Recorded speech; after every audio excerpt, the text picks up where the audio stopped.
Ayan. So, binuksan lang natin yung ating account at ipapakita natin sa inyo yung ating status. So, ngayon, kung makikita nyo dyan guys, ay mayroon na tayong $9. Ayan. So, yan po yung mga naipon natin. So, ayan. So, kung bibili naman kayo, ito yung mga machine na rerentahan. Ayan. Kung gusto nyong magrenta ng machine para tumakbo yung pera.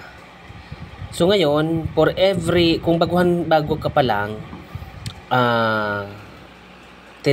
So, sa $10 ka mag-uumpisa. So, ito yon Soko Cloud each Z01. Ayan. So, ang daily income nito ay $1. So, ngayon, 19 days. So, total amount nito ay $19. So, ngayon, yan dyan ka muna mag-umpisa. Ayan muna yung sa akin.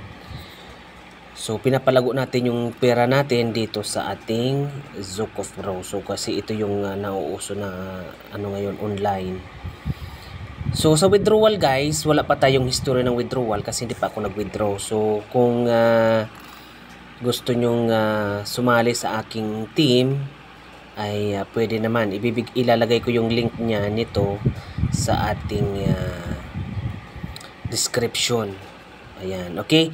So, ngayon, dito naman, everyday, sa tax reward, ayan. So, pwede tayong makaklaim dito ng $0.1 per day hanggang 10 days. Okay.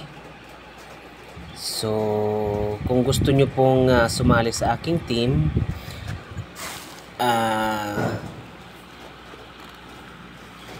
ilalagay ko yung aking